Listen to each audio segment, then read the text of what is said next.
Hey there, and welcome to the Total Potential Podcast. I'm Cole, and I'm super excited today to be joined by Kate Galliett. First of all, hi, Kate. Great to have you It's so here. nice to be here. I'm so excited to talk to Kate because she just gets it when it comes to bodies, and for the last 20 years has been flipping the narrative on the script that we need to live, or we're going to live, or are destined to live in bodies that are just kind of like wah, wah, wah, and instead is really committed to and practicing and sharing with others how we can live in bodies that are resilient and unbreakable, and wrote a book by that name, Becoming Unbreakable. So I'm really, and is behind the Fit for Real Life, which even the title of that I love. Like, let's just again, we're not trying to be like Olympic power lifters. Like, how do we really just be fit for what we're here to do? So I'm really excited to talk to you, Kate, and be able to share some of your wisdom with our audience. Before we dive into, some of the what specific training looks like and what some of your, unbreakable and resilience experiences have been, what were some of your early influences around fitness and wellness? Like, how did you ever start to tap into this space? Well, thank you. And that's a good question and a good place to start. I'm really pleased to be here as well. So I'm just thankful to everyone who's listening today to just hopefully come away with a nugget of something that's empowering or impactful. And hopefully I can deliver that for everybody today. So actually, I think starting at the beginning is a good place to jump right into giving impactful nuggets. I think a lot of people think that people who do fitness, whether for a job or they've been like passionate about it their entire life, they think it's easy for us, which I get, because you look at anyone who's good at something and you're like, oh, easy for them. They've got it all dialed in. And I always like to tell folks that that wasn't the case for me. I didn't have this role model of optimal health, fitness, positivity, motivation to go experience the world. I didn't have a really defined element of that in my life. And I had a lot of health challenges when I was younger, things that were just chronic infections, chronic sickness, digestive upsets, like fatigue, exhaustion, chronic injuries. And despite that, I found my way to sports, and I did enjoy playing sports. And we were bonding before we started about, I grew up in the Midwest. You still are in the Midwest.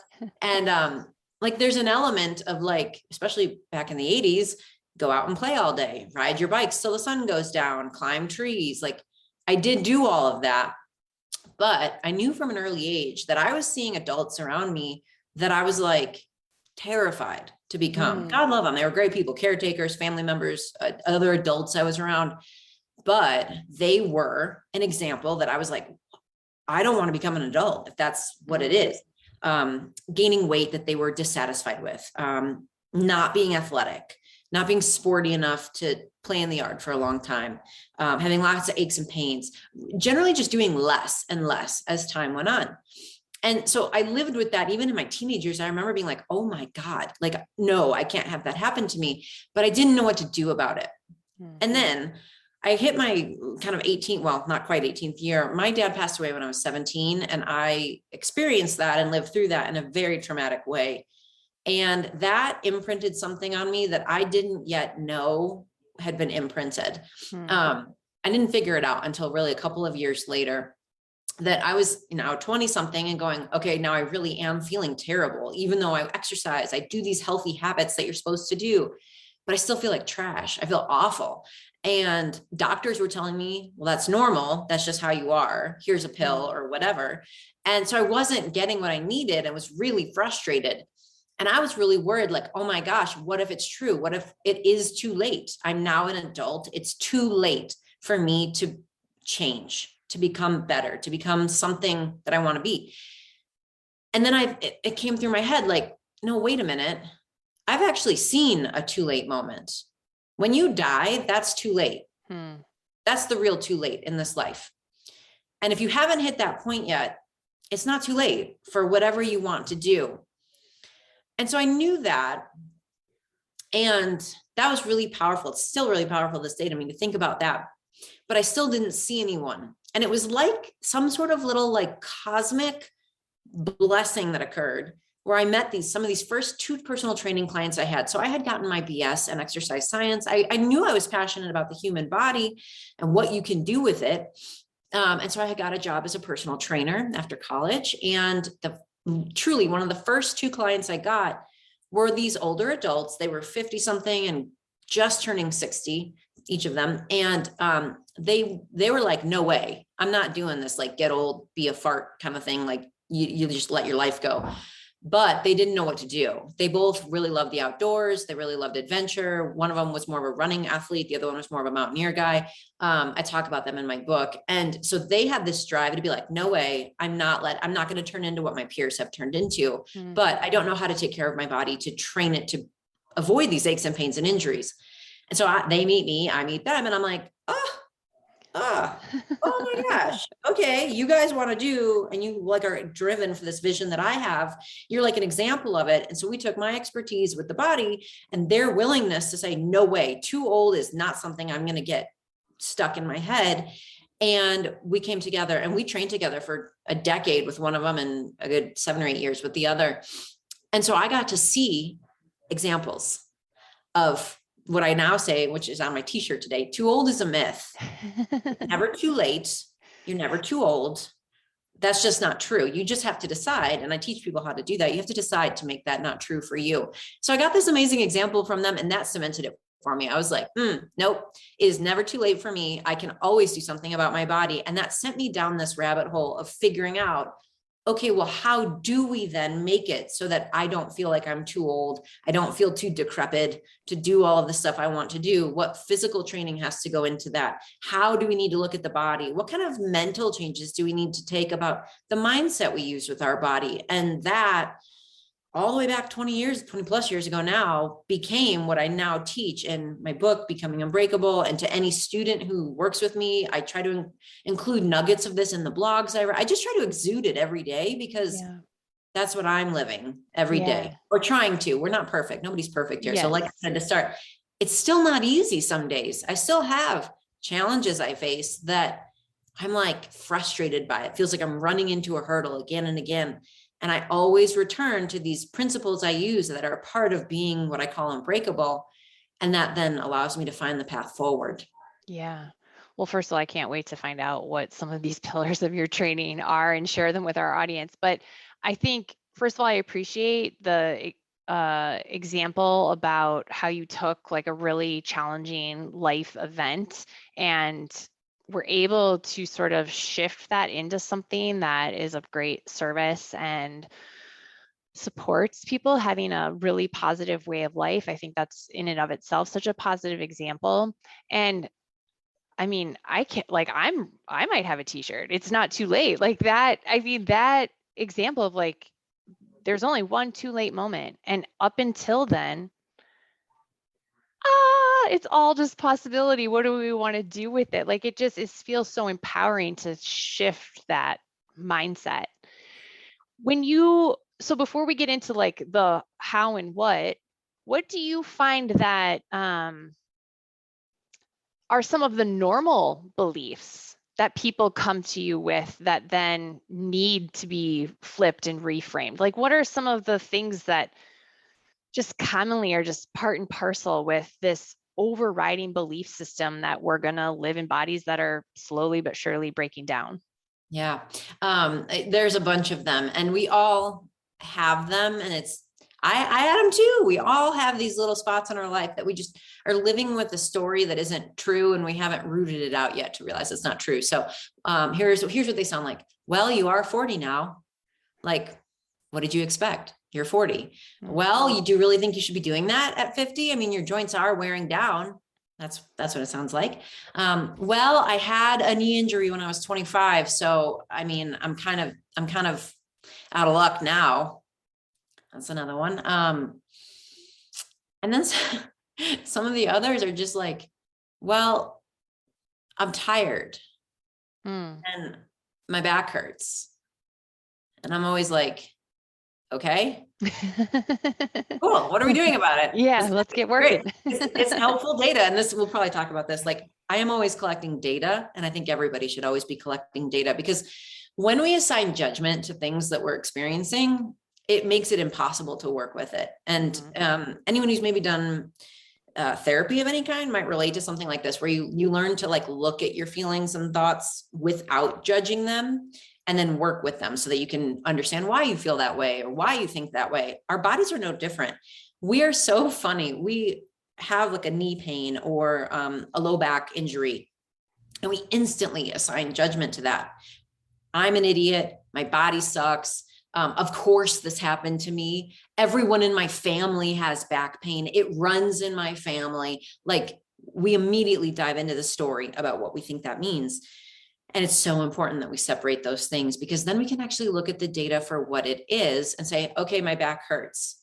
Lots of people have back pain in my family. I don't know if that's related to my back pain. I'm going to work on what I'm experiencing here and what I can do for that. So I want folks to just catch themselves anytime they hear themselves or hear someone else they're talking to. And you don't have to go through too many conversations to hear it, because everybody's talking about like, oh, my back hurts, my knee hurts. Oh, I don't know. That's just flat feet run in my family. That's like a favorite one.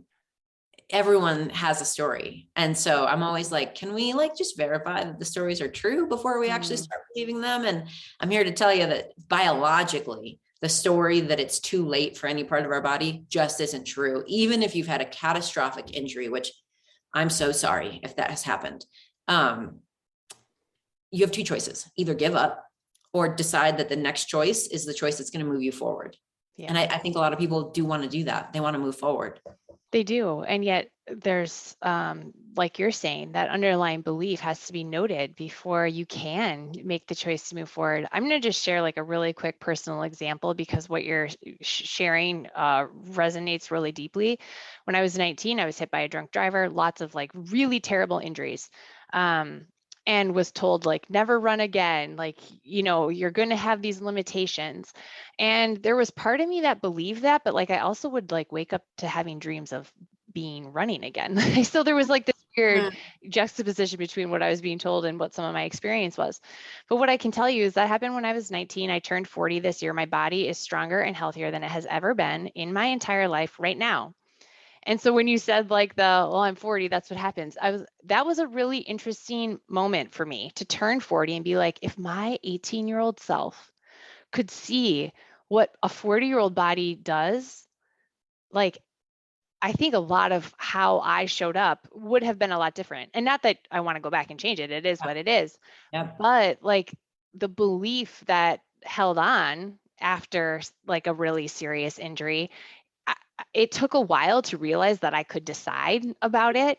But once I did, my whole experience since then has been different. I used to live in daily pain. I haven't had pain in years. Like, it's just so different. So I just really appreciate that you highlight that belief is driving a way of being and a behavior. And the closer we can get to identifying it, the more power and opportunity we have. Yeah.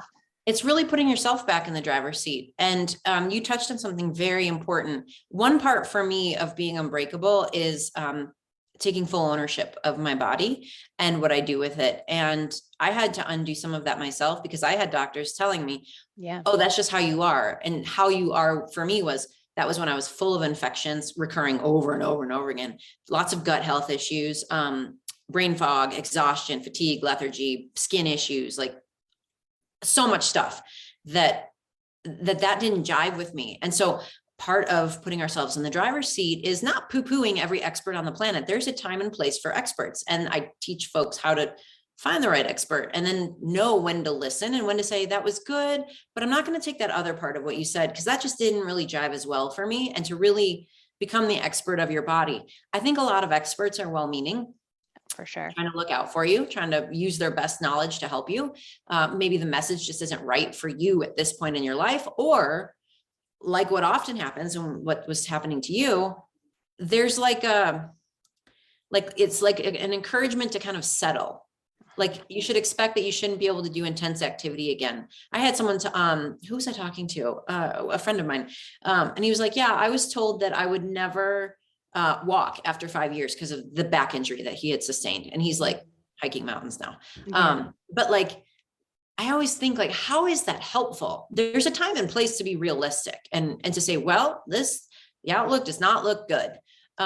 but there's a lot more encouragement of settling than I want to see in the world. People telling you, well, you did have 5 kids. What did you think was going to happen to your pelvic floor? Right? Well, your knees are bad. You should probably stop running and marathoning. And you think about it, like not only telling someone that their body is probably going to break down, and you're hearing it from an expert who you're like, we're taught to believe experts. But then also, how does that change your mindset? Thank goodness you didn't accept that and you found your way forward. Look at you now. Like, that's incredible. And everybody, whether you've had a hard incident, like getting hit by a drunk driver, or something more mild where you just, maybe you had a C-section and it didn't heal quite right. And now you've got some diastasis recti and it's just bothering you, listening to what people are telling you and making sure you're filtering that so carefully is a big part of being unbreakable. Yeah, absolutely. Amazing. Okay. I need to know the pillars. Like, what are these elements that really stand out for you as how people start to shift into a new way of physical being? Yeah, I think we need to start at the very beginning. And I think I'll just touch kind of high level on the really key ones. And if you want to tell me where to go deeper, I certainly will. Wonderful. The first thing that will help someone to go from, okay, I like what this lady's saying, but I don't really know if it's possible for me, is to adopt what I call the signal response principle. The signal response principle is happening every day in your body until you die. It's happening in your cells, in all of your tissues, which of course are made up of your cells, in your mind, in your heart, in your circulatory system, in your emotions. And the signal response principle is this. It says that your body is always responding to the signals that it receives. And so if our bodies are always responding, which they are until the day we die, I mean, that's a part of death, like the cells stop responding. Yes. So if that's happening, then that means whatever we're experiencing today is a response to something. So if it's something we like, if it's a level of strength, great, then we're doing something that's achieving that level of strength. The level of strength is the response our body is making. Maybe that means your weight training program is perfect for you. If it's back pain every time you do a workout, that's a response. And it's not a response that you're weak or bad or not tough enough to do the workout or your core isn't strong enough. But it's a response to something. And it might be all of those things I just listed. It might be none of them. It might be something totally unrelated to your physical capability, and it's pain that's related to emotions you're dealing with. So if our bodies are always responding, that means all we need to do is figure out what signals to send to get the responses that we want. From there, I take folks into what I call the explorer's mindset. And I want to just overview this kind of at a high level. And if folks are into it, there's a whole section of the book on it. The explorer's mindset is shifting from kind of an exasperated ugh to a very curious so that you can start learning to collect data and see everything as data, to see, like, my back hurts today. What's that about? And then you can start looking around your world to notice what else changed. Did anything change? What are you doing? What are you not doing? What might this be related to? What else is going on in your body? As we collect data and be the explorer of our body, we're figuring out what's here, what's not here. What do we need to build? What do we need to redo? Think of being an explorer who goes to a planet no one's been to yet. And you're the first one there. And guess what? You're the last one that's ever going to be there. Nobody else is coming. There's no team. There's no expert. There's no water filtration person, nothing. You need to figure it out. That's what it's like to live in your body. This planet that you are living in, you're the only one who's ever going to be here.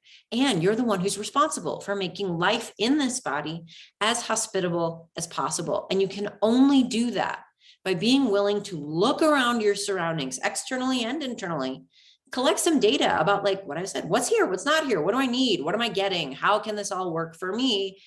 And then after you do that, you can start doing some experiments. Anyone who's taken, I would say probably 6th grade biology class, remembers the scientific method, at least to a degree. You set a hypothesis. I think my back pain will go away if I do this training program. Great. Then you're going to do the training program for a period of time. Then at the end, you might still have back pain. And what normal people think is, it didn't work, or I'm a failure. What I say is, unbreakable humans know you did get it to work. You now have more information that program wasn't what your body needed. That means you're one step closer to figuring out what your body needs. Now, unfortunately, for a lot of us who've had longstanding issues, getting to that bullseye point of like, this is what my body needs. Sometimes it takes a while. And that's why we have to be willing to say, I'm in this for the lifetime of the journey. I hope I get it right on the first one, but I'm okay if I don't, quote, get it right, because that just got me closer to the next thing that's going to make sense. In doing that, then, as the explorer of your body, as you find things that work for you, you're able to start curating this unique list of protocols that work so well. So when the next time you get back pain, because like, look, it would be amazing if we never got back pain again, but we might, because we're humans and we're constantly changing. Wouldn't it be nice to go, I know what to do. This is what worked last time. And then you can instantly jump into a protocol that you know has gotten you relief in the past. So as you are adopting this explorer's mindset, then it comes time to understanding, okay, cool. We're getting our mind in right order. We're thinking about our world a little bit differently, and starting to collect the right information that's going to help us with our exercise, with our injury rehab, with our mobility work, our cardio.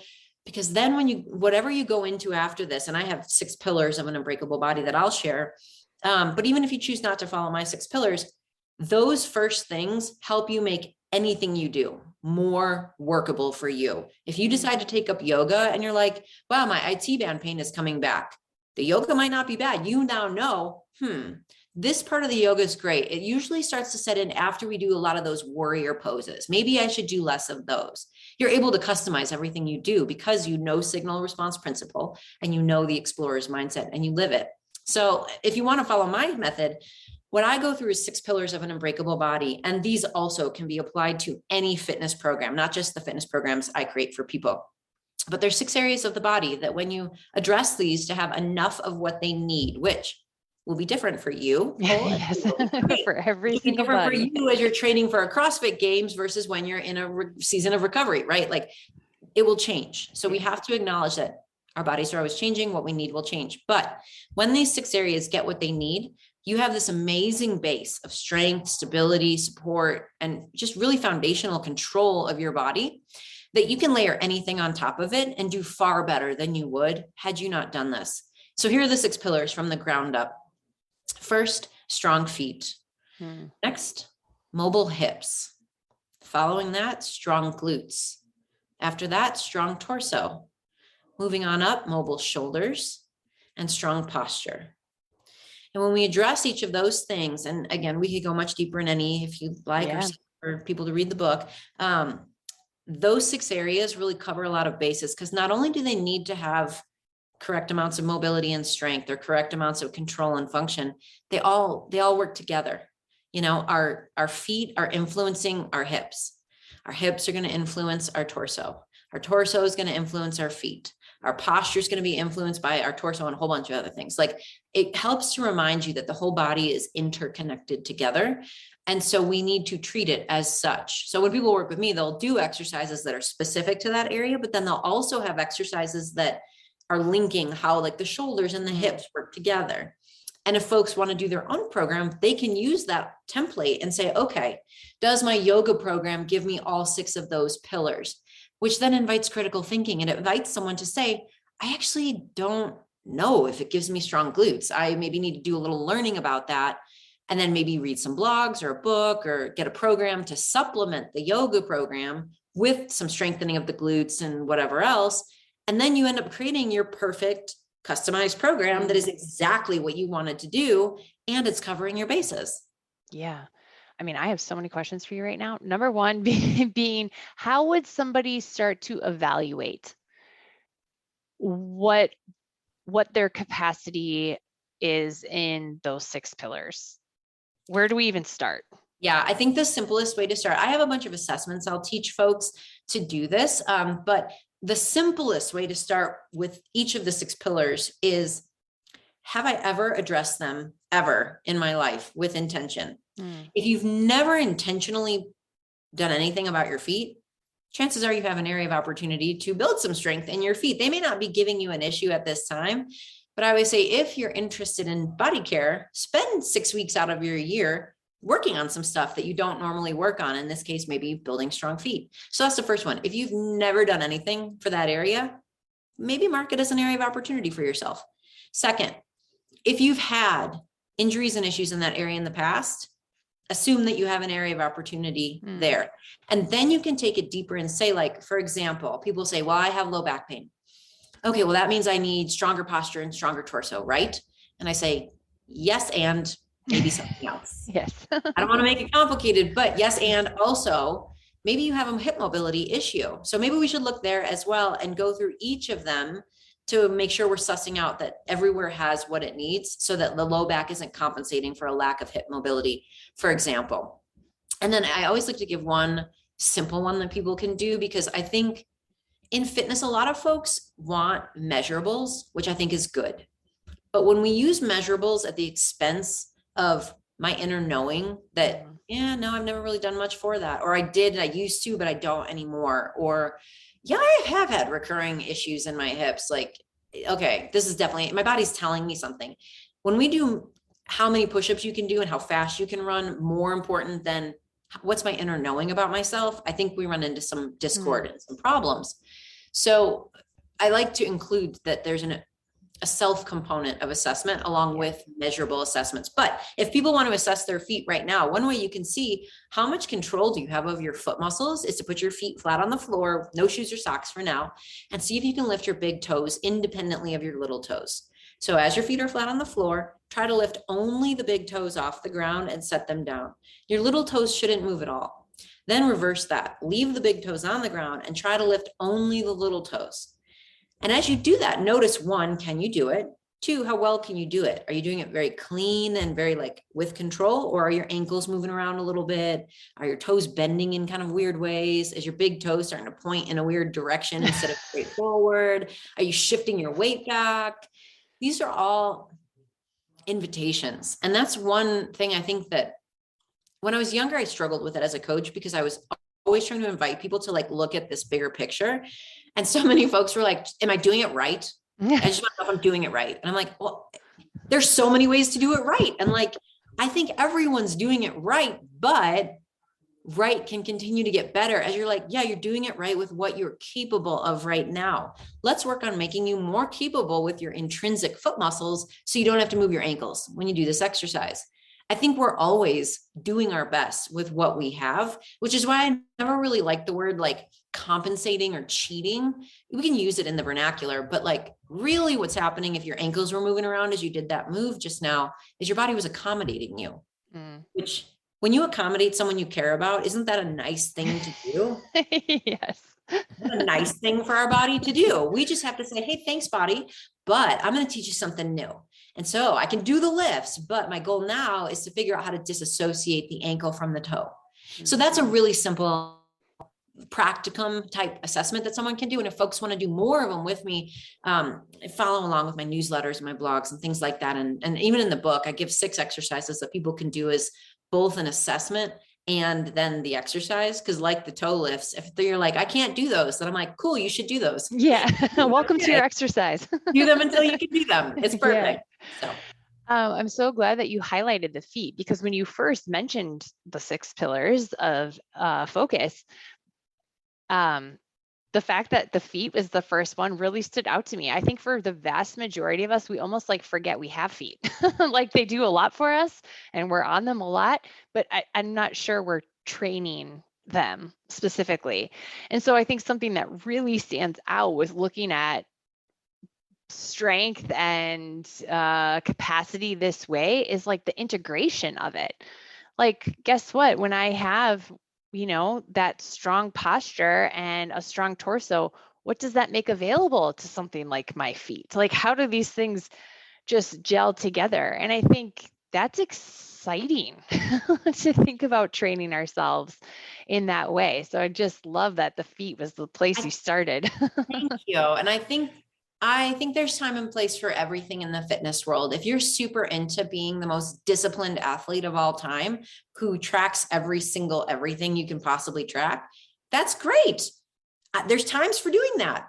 But we get so caught up in fitness, both people who are passionate, people who teach it, and people who are just trying to get healthy. Yeah. We get caught up with, okay, I'm supposed to work my legs, I'm supposed to work my butt, I'm supposed to work my abs, I'm supposed to do functional stuff, or I'm supposed to do CrossFit style lifting. We're looking at it in a very like linear, singular dimension. And fitness is way more than that. In fact, folks, they're always like, are these even exercises you're giving me? That's what I hear from my one-on-one clients so often. Are these even exercises? I don't know how to tell people about these. And I'm like, they are exercises because they are signaling to your body through the tissues and joints and nervous system about how we want those things to respond. What comes of that is that you get improved tissue capacity and tissue tolerance. You get improved nervous system tuning and capability with movement. You get a better experience in your body. You become stronger. If there's a particular objective then that we're aiming for, we've now put that block in place. And that is something we step on to get to the next phase and then to the next phase so you can achieve your marathon or your pull-up or whatever specific goal you're into. I'm excited that this podcast is brought to you by mkforhealth.com. Have you been looking for a powerful antioxidant to help support your immune health? Hello, of course we have. Look no further. mkforhealth.com offers an amazing product called Nutrimetrics OPC3. This product is an isotonic-capable food supplement chock full of powerhouse antioxidants. Ingredients like citrus extract bioflavonoids, bilberry, grapeseed, red wine, and pine bark extracts, all incredible antioxidants. Then you have the OPCs. The oligomeric proanthocyanidins are bioflavonoids found in fruits, vegetables, and certain tree barks that have exceptional benefit to the human body. Studies have shown that these OPCs are up to 20 times more powerful than vitamin C and 50 times more powerful than vitamin E in neutralizing free radicals. Hello, sign me up for that. Nutrimetrics OPC3 also contains the only isotonic form of pycnogenol in the world. Number 1, remember, isotonic, readily absorbed. Number 2, pycnogenol, my new favorite word, is a natural plant extract from the bark of a French maritime pine tree, and it is the most clinically researched and potent bioflavonoid found. If you're ready to support your immune health and modulate inflammation in your system, all with incredible powerhouse antioxidants, natural extracts, and ingredients, this is your product. Go to www.mkforhealth.com to purchase your Nutrimetrics OPC3 today. That's www.mk4health.com. What's coming up for me is like, yes, we have these ways that we want to pursue health and wellness, but when we start to think about them in a broader perspective, that integration that comes physically like starts to bleed into other things, right? And so even like when you were talking about the explorer mindset, I'm so curious to know, when you teach people about doing that in their bodies, like where else do they start doing that? Because holy Hannah, like you learn to get curious and it's like, well, now what else am I curious about? Like what else do you see unfold from teaching this as a physical practice?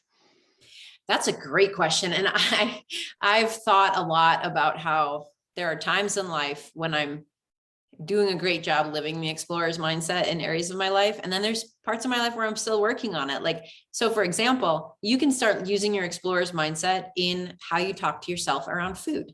And I just had a birthday and there was like way too many desserts, like way too many. I mean, I like desserts, but it was too many. But now they're in the fridge and I'm like, what do we do with these desserts? Like, oh my goodness. But having used the explorer's mindset, I've completely transformed how I talk to myself around food, which has transformed my habits from some habits that were very disordered to a peace with myself and a comfort with knowing that I can navigate even a dessert-laden birthday party that was delicious. Like, I really don't want more desserts, but old me would have been like, well, but they're there, we should eat them, and blah, blah, blah, like all these other things. So it can be how you talk to yourself about food. It can be how you talk to yourself about your work and your worth. Like if you're a workaholic, and I've had some clients that are like that are like driven in every area of their life, including work. And they start to like be a little nicer to themselves about how much they need to work and how hard they need to work. I've even had some of my athletes, which this was not my intent initially. I coached a lot of triathletes back in the day and when I had my gym in Illinois, and like some of them would actually stop doing triathlon for a while. Like they'd go to just have fun. It went from being this like super intense thing that they like had to perform the best at, like treating themselves like an Olympic athlete in kind of a negative aspect, to like actually having fun moving and taking up different sports and different fun things to do, and not being so stressed about being an endurance athlete anymore, because they're starting to open to like, wait, what am I actually feeling? What do I actually want? What's my body actually telling me that it wants? And am I willing to respect what my body is telling me? Which, gosh, I don't know about men, because I'm not a man, but like for women, and a lot of the women I've known, like we have been taught to like not listen to a lot of what our body's telling us, whether it's through dieting or sports or ideals that we think we're supposed to meet, maybe what parents or grandparents told us or what siblings made fun of us for. And we've really learned to like disconnect from a lot, and restoring the ability to be connected and hear yourself and then honor yourself by acting accordingly is just like so incredibly powerful. Yeah. Yeah. Like, as you're saying that, I'm like, oh my God, like I would just wish that for anyone and everyone to have that experience, right? Yeah. When you mentioned about like the triathlete who suddenly like, yeah, they still train, they still do that, but now there's more joy. It's more playful. It's more exciting to them. How do you see that change in mindset and how the person trains, even though it's the same event? How do you see that create like a more resilient system? Are they less likely to be injured? Like, how does that transpire? Yeah. Well, and they become, there's two words that I teach that go with this whole notion of being an explorer of your body. And to understand them, you have to learn to think of your body as an ecosystem, truly a planet that you're living on, and it has an ecosystem that you're living in. There are two main words that define ecosystems: resilience and resistance. So how resilient an ecosystem is tells you how quickly it will bounce back and how much it can take before it just can't bounce back. So the more resilience, the better. And the more diversity in the ecosystem so that all the systems are working in harmony, the better for the resilience. Resistance is, okay, can it withstand forest fires and still bounce back? Can it withstand forest fires and mudslides and still bounce back? Can it withstand forest fires, mudslides, and pollution and still bounce back? And some ecosystems will hit a breaking point where they just break, and it becomes very difficult to bring them back. Thankfully, it's never impossible to bring an ecosystem back, whether human or natural world. It just might take a little more work if we hit that breaking point. So when someone builds their 6 pillars, they've got a stronger physical base, and they've got better tissue tolerance, less inflammation, more homeostasis. When they're looking at their body as an explorer and thinking and connecting with it and on a more subtle level, they're tuned in earlier. And so they're going to notice like, oh, my shoulder feels kind of weird today. Well, I did swim more yesterday. I'll keep an eye on that. And so instead of getting hit by a Mack truck level of like pain that has occurred because you missed the first 50 signals or you ignored them, you catch them earlier and you're like, ooh, let me adjust course. So that triathlete, let me not swim today. I'm going to do the bike instead. Let me come into the gym and do a mobility workout instead, because I want to do something about this. Let me take a daily routine, which is something I advocate for all of my people, to have a short series of movements you do every day that is signaling to your body, hey, body, maintain what's going on here, what I already have. And if there's a little something in here, let's address it with some subtle movement early so that we can catch it before it becomes big. And that's what she did. Like, completely just started looking at her day differently and was not so beholden to what the schedule said, but was honoring what her body needed. And weirdly enough, she got more rested, more recovered. She was able to go harder in the workouts where she needed to go harder to gain the fitness. And she was able to take it easy on the workouts where she needed to. It was just a, shake the legs out kind of a run. She ended up also having more fun. And I think people forget that when we are like whipping ourselves into submission with fitness, relationships, health, whatever, meditation, even, we're like, I have to meditate every day. When we're doing that, we're creating inflammation and discord in our body. We're creating emotional discord, which inevitably feeds into a feedback loop of immune system upregulation. Poor sleep starts to set in. Then we're living in our sympathetic nervous system where we're stressed out, creating more inflammation on top of that. And we just end up having all this stuff that we have to deal with, that if we would just back off and be easy about it, this is what everyone feared. This is what I feared. But if I back off, I'm going to lose everything. And you have to be willing to accept that you might. You probably won't. but you have to accept that you might. For me, it was, if I back off, I will lose all my sports fitness, not be able to be athletic anymore. I will get lethargic, run down, gain weight, which what was already happening because I was fighting things and Yes. dealing with these health challenges, right? Funny Yes. enough. Yeah. But only in the complete acceptance of like, well, whatever will come, and I know I can deal with it. Could I then see the lay of the land and build something new on top of that? Mm. I just think that's such a powerful example, and something in my background, like as a dietitian, I see that what you're describing toward fitness, used to see that all the time toward food, where we're using what we want as like the quote unquote good behavior. We use it almost as like a punishment to Yeah. ourselves.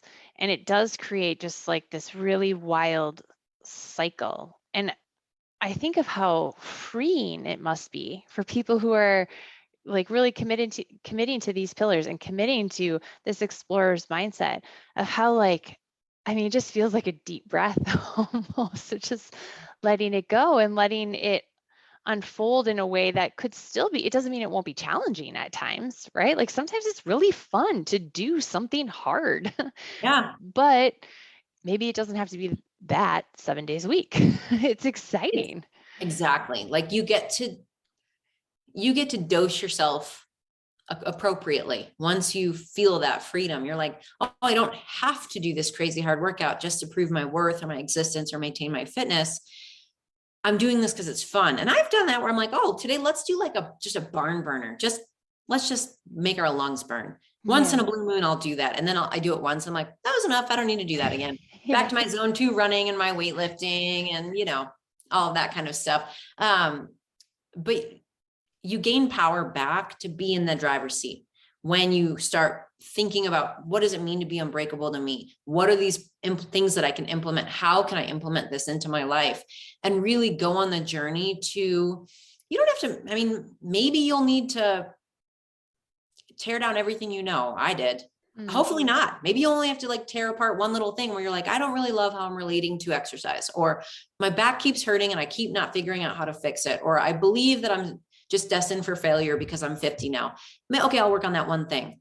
Hopefully that's all you have to work on. Chances are you're going to get in there though and be like, what else might I find in here that needs some attention? But the good news is that you can always handle it then.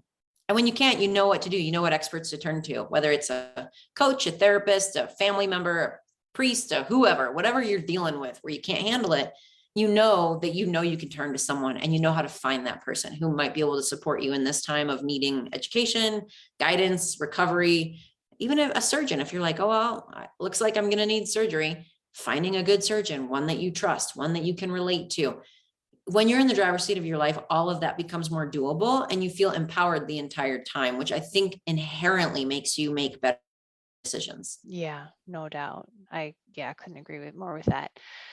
Kate, I'm really interested to know. So yes, all of these, the way to approach the mindset, the pillars of strength, you are in a unique area in terms of like, you have tons of access to the outdoors and have a really strong pull toward that experience.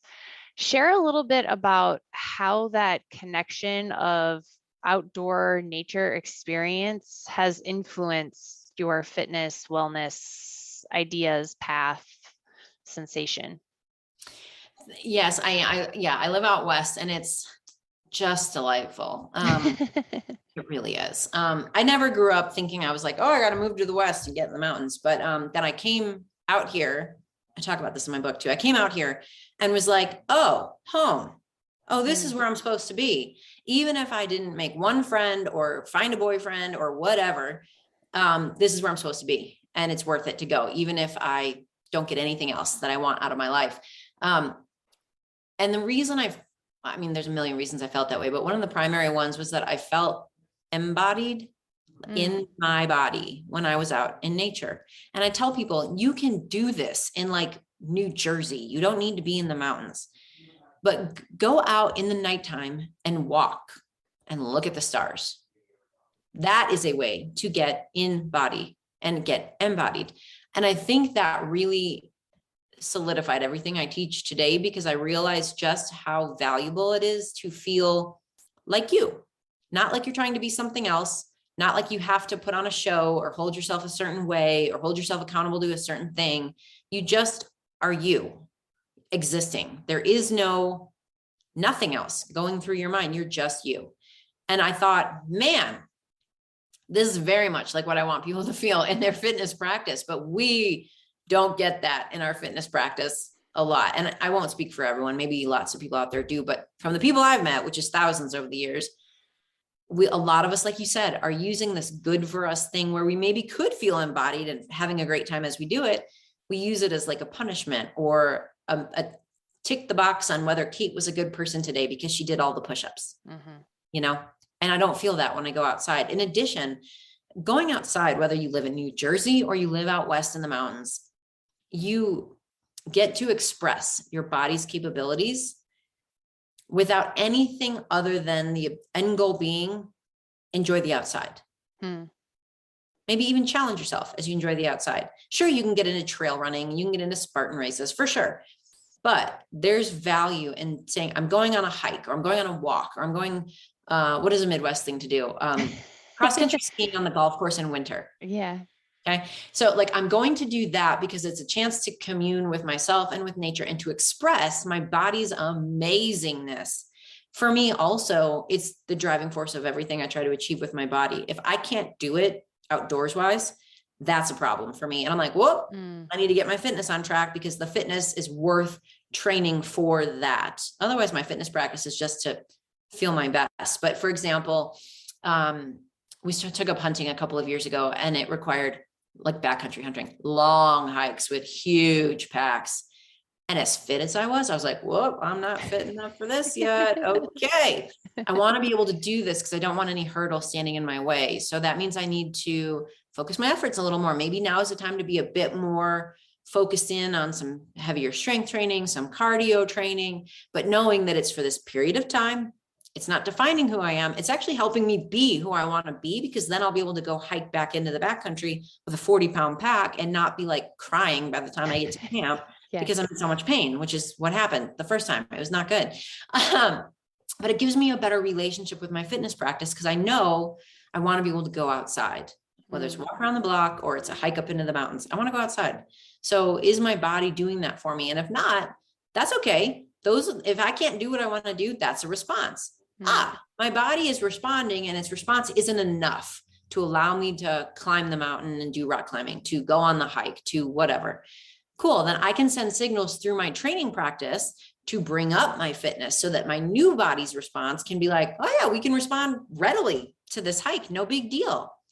And so it gives me this really like nice sense of like, I guess like this nice little ecosystem to live in of like how I look at my fitness practice and what is it doing for me, and where can I go just exist in my body and remember that that's important when I'm working out, not just when I'm communing with nature.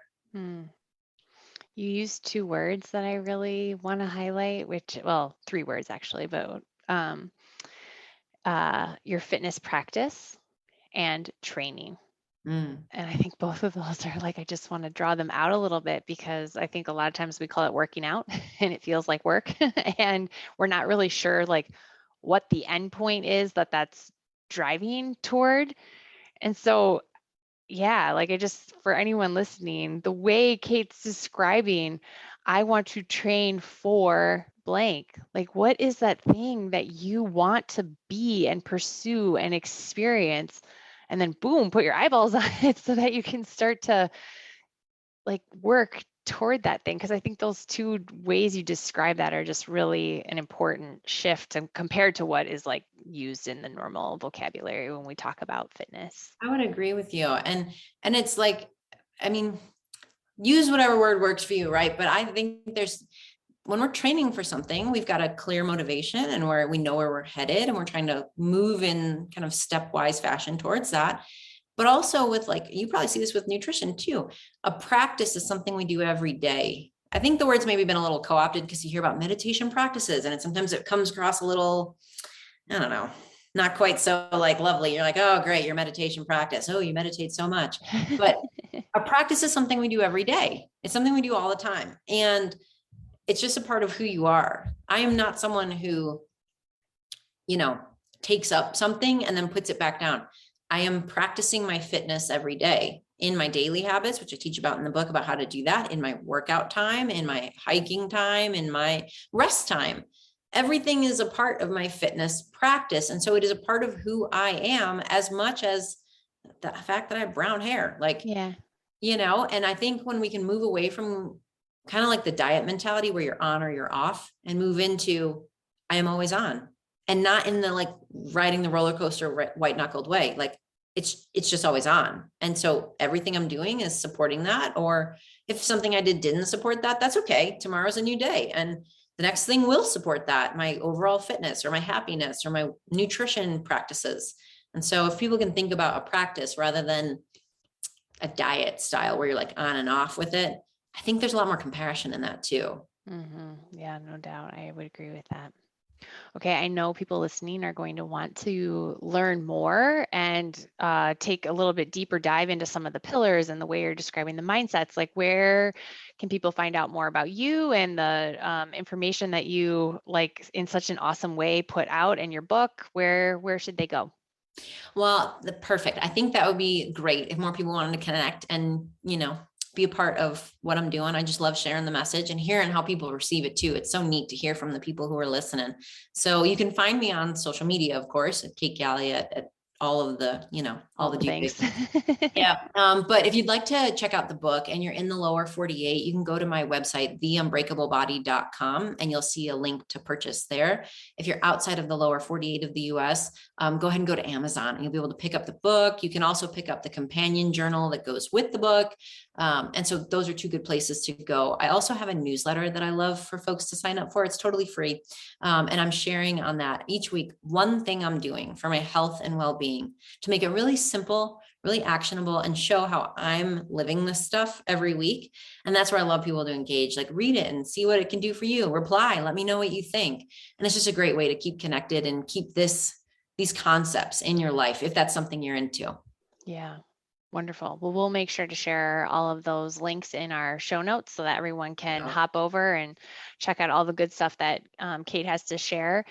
I just really thank you for your time and for the way that you have shared this. I think for a lot of people, really important messages that you shared around shifting the mindset of fitness and what our bodies are capable of and what they can like continue to grow as, rather than, I do agree that there's sort of this mentality that we're going to be living in bodies that are like, well, enjoy when you're 20 because it's like a downhill slope from there. Like, no, no, so much more is available. And I think that is really exciting for people to think of, yeah, it's never too late. Like, let's get going. What is the thing I want to do? So I just appreciate the way that you shared that, and with like real life experience and really tangible, actionable items. I think that's just super helpful for people to, get started out of the gate. And as you were talking about the toe exercises, I was doing them and I'm like, oh my gosh, my right big toe goes such a funny direction. I'm going to have to work on that. So That's even amazing. that one little foot exercise might really have some powerful impact for people listening. So thank you so much, Kate. I appreciate it. My pleasure. Thank you so much for having me. It's been a wonderful conversation. Awesome. Take care, everybody. Thanks for your time and listening today. We'll catch you next time.